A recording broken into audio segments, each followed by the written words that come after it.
Hey there, I'm Steve, and welcome to Jamson Entertainment. And welcome to the conversation. Just before we get started, there are many ways you can help. You can like and subscribe so you never miss a conversation. But most importantly, please share this video. Get the word out there as a community. We can talk about all the things that we love. Today on Throwback Thursday, we're looking at Teenage Mutant Ninja Turtles 2, The Secret of the Ooze. In looking up the cast for this one, there are some changes to the cast. The only explanation I can come up with is scheduling issues. And that includes the voices of the Turtles. Raphael is now played by Lori Faso, and Donatello is played by Adam Carl. April is now played by Paige Turco, and the stuntmen slash actors for Raphael and Leonardo. The guy in the suit for Raphael is Ken Scott, and the guy in the suit for Leonardo is Mark Casso. In addition to the rest of the cast, you also have David Warner, yes, that David Warner, Ernie Reyes Jr., oh, they also changed the Shredder, Francois Chow,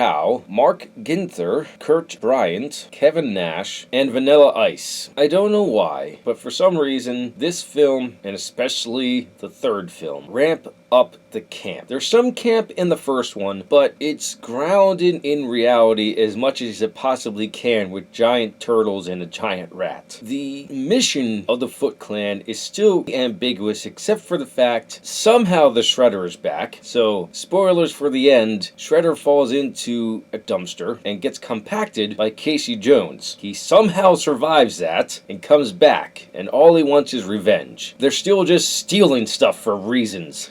Surprisingly, the continuity is pretty good, even though they kind of do an exposited recap of the last movie. But they do it in such a way where it's not so in your face. The Turtles are bragging about their victory against Shredder. Casey Jones is not in here, again, probably because scheduling reasons, or they just didn't write him in for some reason. I don't know. So this one explores where the ooze came from a chemical company called TGRI. And the lead scientist is Professor Jordan Perry. This one does not follow the turtle lore as closely as the first one. The first one was able to stray a little bit because it was an origin story. A lot of us kids growing up were hoping to see Bebop and Rocksteady, but we get Toka and Razor instead. And we were also hoping to see Baxter Stockman, but I don't know how much that would have helped the movie if they stayed true to the story. This is way more of a kid's movie than the first one. Grant you, as a kid, I loved this movie. I didn't see a difference between this one and the first one. Now, as an adult, I'm like,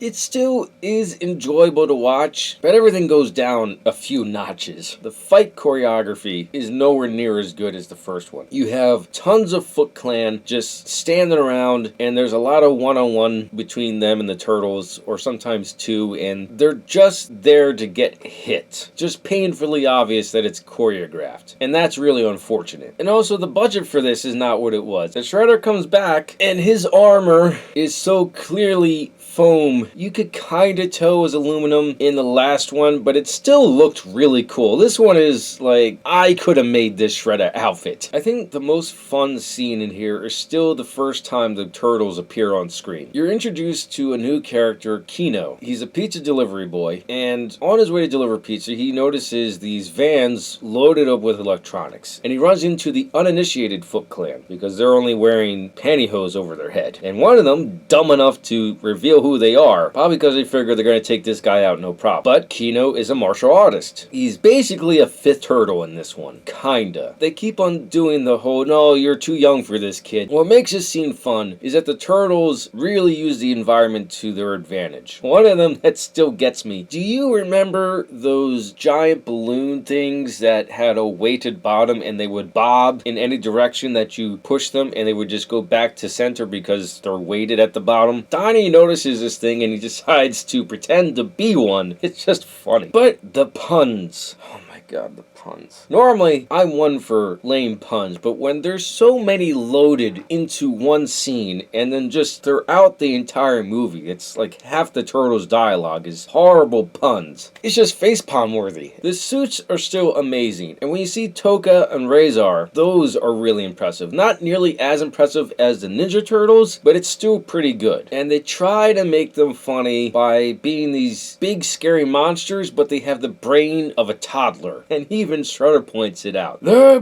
babies! But the Shredder tries to do what he can with them, training them the best he can, because despite them having the intellect of a toddler, they have super strength, like ridiculous super strength. He tries to use that to his advantage. But the most cringe, yet also catchy, it's towards the end. They're fighting Toka and Razor. They crash into this dance club, and Vanilla Ice is the performer. I never got into Vanilla Ice as a kid. The only exposure I got to him was this movie, and the song Ninja Rap. It's just so catchy, and right now it's stuck in my head. It'll probably be stuck in my head for the rest of the week. And I'm pretty sure I drove my parents crazy singing it. This movie is fun, but not nearly as fun and compelling as the first one. But I already recommended that you get the trilogy on Blu-ray. Those are my thoughts on Teenage Mutant Ninja Turtles 2, The Secret of the Ooze. Let me know your thoughts in the comments below. Thank you for watching, and live your imagination.